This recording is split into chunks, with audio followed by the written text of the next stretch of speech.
Lost Hearts by M.R. James. Welcome. Settle into the warmth of the fire as snow falls softly beyond the windows and candlelight flickers through the room. Tonight we journey to an old English country house where a young orphan arrives expecting a new beginning. But within its quiet halls long-forgotten secrets are beginning to awaken. First published in 1895, Lost Hearts was M.R. James's first ghost story and remains one of his finest, weaving quiet suspense with unforgettable atmosphere. So make yourself comfortable, draw a little closer to the fire. And now, Lost Hearts by M.R. James. It was, as far as I can ascertain, in September of the year 1811 that a post-chaise drew up before the door of Aswarby Hall, in the heart of Lincolnshire. The little boy, who was the only passenger in the chaise, and who jumped out as soon as it had stopped, looked about him with the keenest curiosity during the short interval that elapsed between the ringing of the bell and the opening of the hall door. He saw a tall, square, red-brick house, built in the reign of Anne. A stone-pillared porch had been added in the purer classical style of 1790. The windows of the house were many, tall and narrow, with small panes and thick white woodwork. A pediment, pierced with a round window, crowned the front. There were wings to right and left, connected by curious glazed galleries, supported by colonnades, with the central block. These wings plainly contained the stables and offices of the house. Each was surmounted by an ornamental cupola, with a gilded vane. An evening light shone on the building, making the window panes glow like so many fires. Away from the hall in front stretched a flat park, studded with oaks and fringed with firs, which stood out against the sky. The clock in the church tower, buried in trees on the edge of the park, only its golden weathercock catching the light, was striking 6, and the sound came gently beating down the wind. It was altogether a pleasant impression, though tinged with the sort of melancholy appropriate to an evening in early autumn, that was conveyed to the mind of the boy who was standing in the porch, waiting for the door to open to him. The post-chaise had brought him from Warwickshire, where, some 6 months before, he had been left an orphan. Now, owing to the generous offer of his elderly cousin, Mr. Abney, he had come to live at Aswarby. The offer was unexpected, because all who knew anything of Mr. Abney looked upon him as a somewhat austere recluse, into whose steady-going household the advent of a small boy would import a new, and it seemed, incongruous element. The truth is that very little was known of Mr. Abney's pursuits or temper. The professor of Greek at Cambridge had been heard to say that no one knew more of the religious beliefs of the later pagans than did the owner of Aswarby. Certainly his library contained all the then available books bearing on the mysteries, the Orphic poems, the worship of Mithras, and the Neo-Platonists. In the marble-paved hall stood a fine group of Mithras slaying a bull, which had been imported from the Levant at great expense by the owner. He had contributed a description of it to the Gentleman's Magazine, and he had written a remarkable series of articles in the Critical Museum on the superstitions of the Romans of the Lower Empire. He was looked upon, in fine, as a man wrapped up in his books, and it was a matter of great surprise among his neighbours that he should ever have heard of his orphan cousin, Stephen Elliott, much more that he should have volunteered to make him an inmate of Aswarby Hall. Whatever may have been expected by his neighbours, it is certain that Mr. Abney, the tall, the thin, the austere, seemed inclined to give his young cousin a kindly reception. The moment the front door was opened, he darted out of his study, rubbing his hands with delight. "How are you, my boy? How are you? How old are you?" said he. "That is, you are not too much tired, I hope, by your journey to eat your supper?" "No, thank you, sir," said Master Elliot. "I am pretty well." "That's a good lad," said Mr. Abney. "And how old are you, my boy?" It seemed a little odd that he should have asked the question twice in the first 2 minutes of their acquaintance. "I'm 12 years old next birthday, sir," said Stephen. "And when is your birthday, my dear boy? 11th of September, eh? That's well, that's very well. Nearly a year hence, isn't it? I like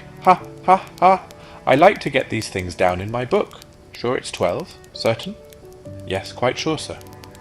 Well, well, take him to Mrs. Bunch's room, Parkes, and let him have his tea, supper, whatever it is. Yes, sir, answered the staid Mr. Parkes, and conducted Stephen to the lower regions. Mrs. Bunch was the most comfortable and human person whom Stephen had as yet met in Eswarby. She made him completely at home. They were great friends in a quarter of an hour, and great friends they remained. Mrs. Bunch had been born in the neighbourhood some 55 years before the date of Stephen's arrival, and her residence at the Hall was of 20 years' standing. Consequently, if anyone knew the ins and outs of the house and the district, Mrs. Bunch knew them, and she was by no means disinclined to communicate her information. Certainly there were plenty of things about the Hall and the Hall gardens, which Stephen, who was of an adventurous and inquiring turn, was anxious to have explained to him. Who built the temple at the end of the Laurel Walk? Who was the old man whose picture hung on the staircase, sitting at a table, with a skull under his hand? These and many similar points were cleared up by the resources of Mrs. Bunch's powerful intellect. There were others, however, of which the explanations furnished were less satisfactory. One November evening, Stephen was sitting by the fire in the housekeeper's room, reflecting on his surroundings. "Is Mr. Abney a good man, and will he go to heaven?" he suddenly asked, with the peculiar confidence which children possess in the ability of their elders to settle these questions, the decision of which is believed to be reserved for other tribunals. "Good? Bless the child," said Mrs. Bunch. "Master's as kind a soul as ever I see. Didn't I never tell you of the little boy as he took in out of the street, as you may say, this 7 years back? And the little girl, 2 years after I first come here?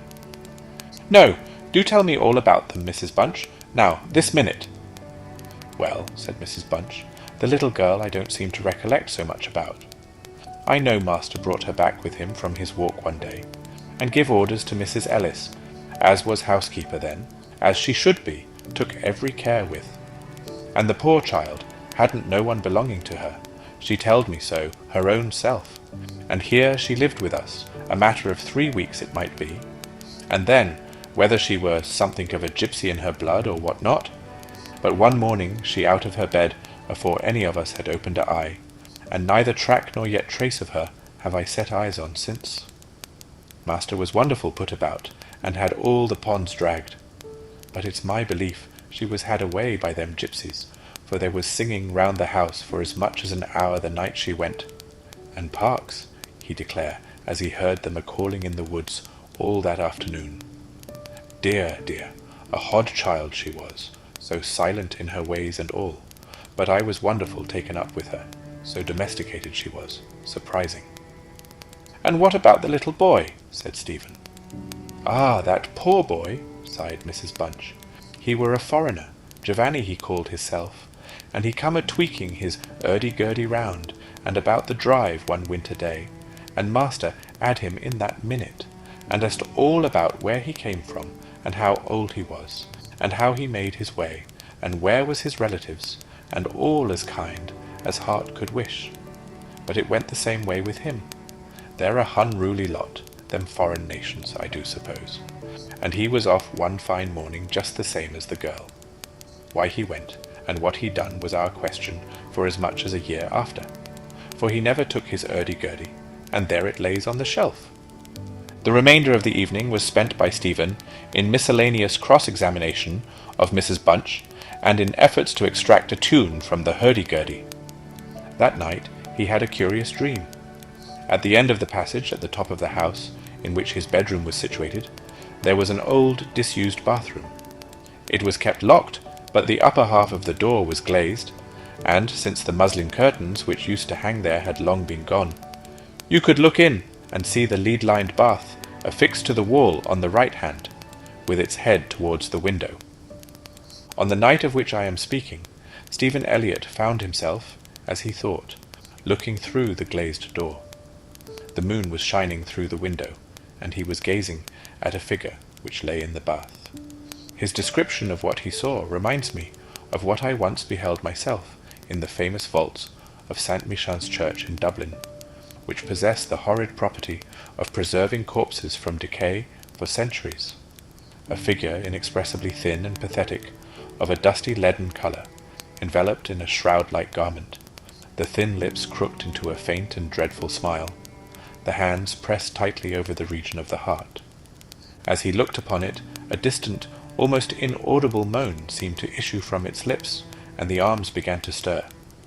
The terror of the sight forced Stephen backwards, and he awoke to the fact that he was indeed standing on the cold boarded floor of the passage in the full light of the moon.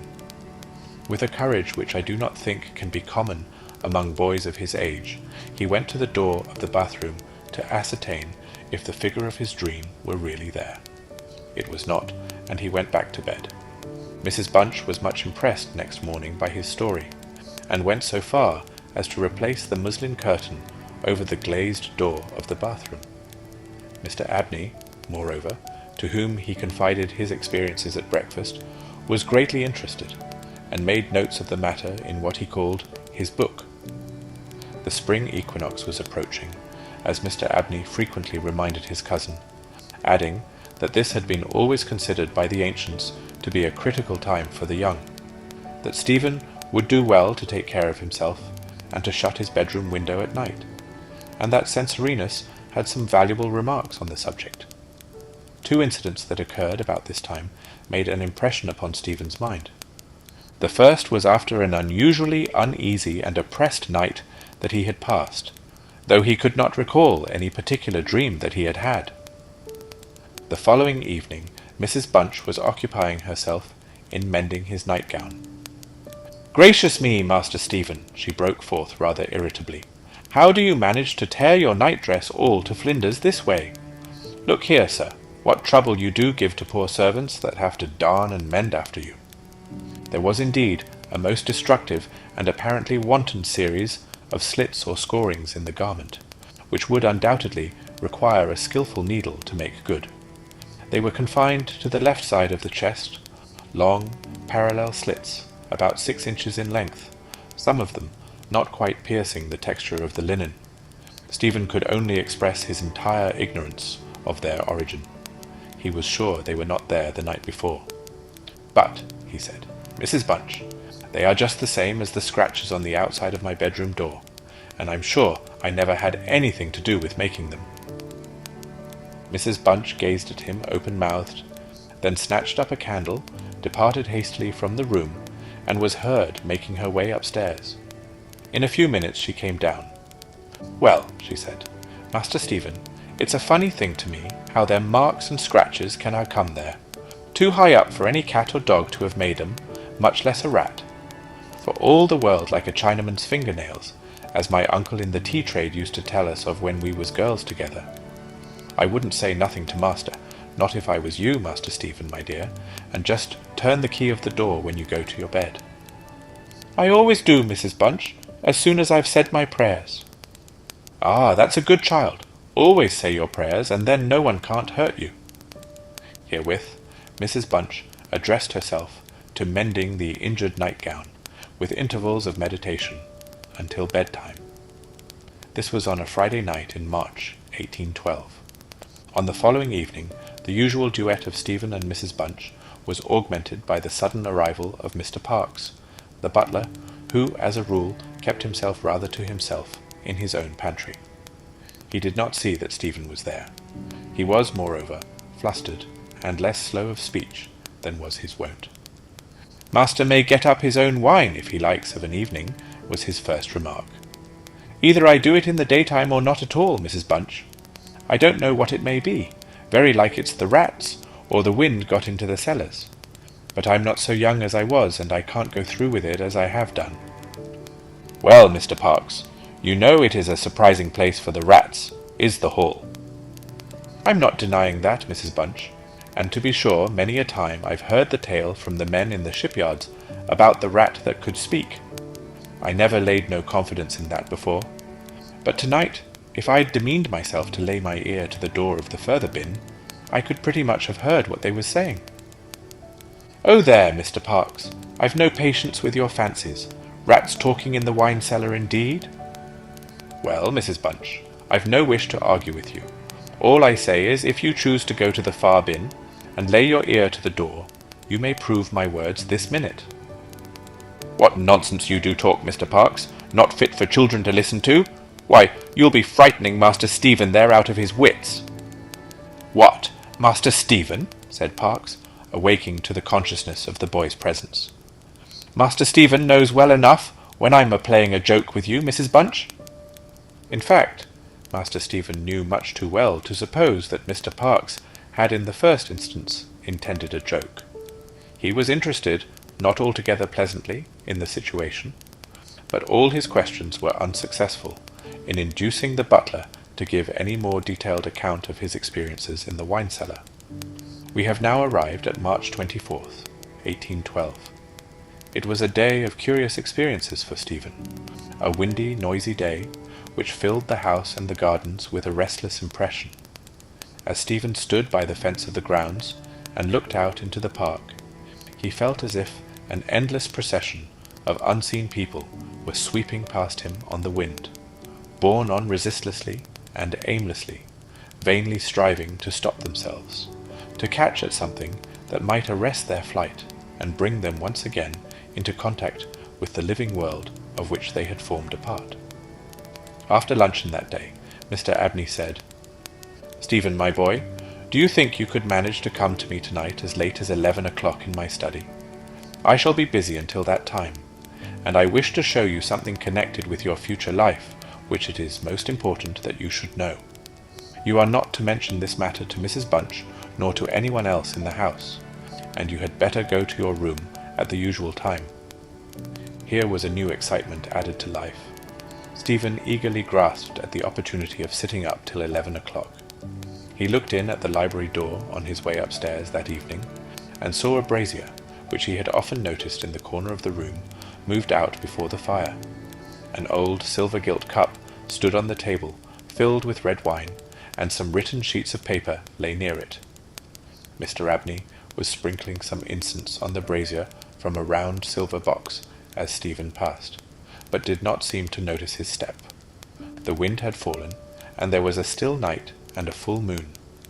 At about 10 o'clock, Stephen was standing at the open window of his bedroom, looking out over the country. Still, as the night was, the mysterious population of the distant moonlit woods was not yet lulled to rest. From time to time strange cries, as of lost and despairing wanderers, sounded from across the mere. They might be the notes of owls or water-birds, yet they did not quite resemble either sound. Were not they coming nearer? Now they sounded from the nearer side of the water, and in a few moments they seemed to be floating about among the shrubberies. Then they ceased. But just as Stephen was thinking of shutting the window and resuming his reading of Robinson Crusoe, he caught sight of two figures standing on the gravelled terrace that ran along the garden side of the hall, the figures of a boy and girl, as it seemed. They stood side by side, looking up at the windows. Something in the form of the girl recalled irresistibly his dream of the figure in the bath. The boy inspired him with more acute fear, whilst the girl stood still, half smiling, with her hands clasped over her heart. The boy, a thin shape, with black hair and ragged clothing, raised his arms in the air with an appearance of menace and of unappeasable hunger and longing. The moon shone upon his almost transparent hands, and Stephen saw that the nails were fearfully long, and that the light shone through them. As he stood with his arms thus raised, he disclosed a terrifying spectacle. On the left side of his chest there opened a black and gaping rent, and there fell upon Stephen's brain, rather than upon his ear, the impression of one of those hungry and desolate cries that he had heard resounding over the woods of Aswarby all that evening. In another moment this dreadful pair had moved swiftly and noiselessly over the dry gravel, and he saw them no more. Inexpressibly frightened as he was, he determined to take his candle and go down to Mr. Abney's study, for the hour appointed for their meeting was near at hand. The study, or library, opened out of the front hall on one side, and Stephen, urged on by his terrors, did not take long in getting there. To effect an entrance was not so easy. It was not locked, he felt sure, for the key was on the outside of the door as usual. His repeated knocks produced no answer, Mr. Abney was engaged. He was speaking. What? Why did he try to cry out? And why was the cry choked in his throat? Had he too seen the mysterious children? But now everything was quiet, and the door yielded to Stephen's terrified and frantic pushing. On the table in Mr. Abney's study, certain papers were found, which explained the situation to Stephen Elliott when he was of an age to understand them. The most important sentences were as follows. It was a belief very strongly and generally held by the ancients, of whose wisdom in these matters I have had such experience as induces me to place confidence in their assertions, that by enacting certain processes, which to us moderns have something of a barbaric complexion, a very remarkable enlightenment of the spiritual faculties in man may be attained. That, for example, by absorbing the personalities of a certain number of his fellow creatures, an individual may gain a complete ascendancy over those orders of spiritual beings which control the elemental forces of our universe. It is recorded of Simon Magus that he was able to fly in the air, to become invisible, or to assume any form he pleased, by the agency of the soul of a boy, whom, to use the libellous phrase employed by the author of the Clementine Recognitions, he had murdered. I find it set down, moreover, with considerable detail in the writings of Hermes Trismegistus, that similar happy results may be produced by the absorption of the hearts of not less than 3 human beings below the age of 21 years. To the testing of the truth of this receipt, I have devoted the greater part of the last 20 years, selecting as the corpora vilia of my experiment such persons as could conveniently be removed without occasioning a sensible gap in society. The first step I effected by the removal of one Phoebe Stanley, a girl of gypsy extraction, on March 24, 1792. The second by the removal of a wandering Italian lad named Giovanni Paoli on the night of March 23, 1805. The final victim, to employ a word repugnant in the highest degree to my feelings, must be my cousin Stephen Elliott. His day must be this March 24, 1812. The best means of effecting the required absorption is to remove the heart from the living subject, to reduce it to ashes, and to mingle them with about a pint of some red wine, preferably port. The remains of the first 2 subjects, at least, it will be well to conceal. A disused bathroom or wine cellar will be found convenient for such a purpose. Some annoyance may be experienced from the psychic portion of the subjects, which popular language dignifies with the name of ghosts. But the man of philosophic temperament, to whom alone the experiment is appropriate, will be little prone to attach importance to the feeble efforts of these beings to wreak their vengeance on him. I contemplate with the liveliest satisfaction the enlarged and emancipated existence which the experiment, if successful, will confer on me, not only placing me beyond the reach of human justice, so called, but eliminating to a great extent the prospect of death itself. Mr. Abney was found in his chair, his head thrown back, his face stamped with an expression of rage, fright, and mortal pain. In his left side was a terrible, lacerated wound, exposing the heart. There was no blood on his hands, and a long knife that lay on the table was perfectly clean. A savage wildcat might have inflicted the injuries. The window of the study was open, and it was the opinion of the coroner that Mr. Abney had met his death by the agency of some wild creature. But Stephen Elliott's study of the papers I have quoted led him to a very different conclusion. And with that, our story comes to an end. The fire has burned low, the candles flicker gently, and outside, the snow continues to fall in silence. With lost hearts, M.R. James reminds us that the oldest houses often keep the longest memories, and that beneath the surface of ordinary life, forgotten stories can still linger, waiting to be discovered. Thank you for spending this quiet evening by the fire with me. I hope you've enjoyed this timeless tale and found a moment of calm in its atmosphere, even as its mystery unfolded. If you'd like to hear more classic ghost stories from M.R. James and other classic fiction, I'd be delighted to welcome you back for another fireside reading. Until then, keep warm, sleep peacefully, and may your dreams be filled with old libraries, gentle snowfall, and stories that stay with you long after the final page. Good night.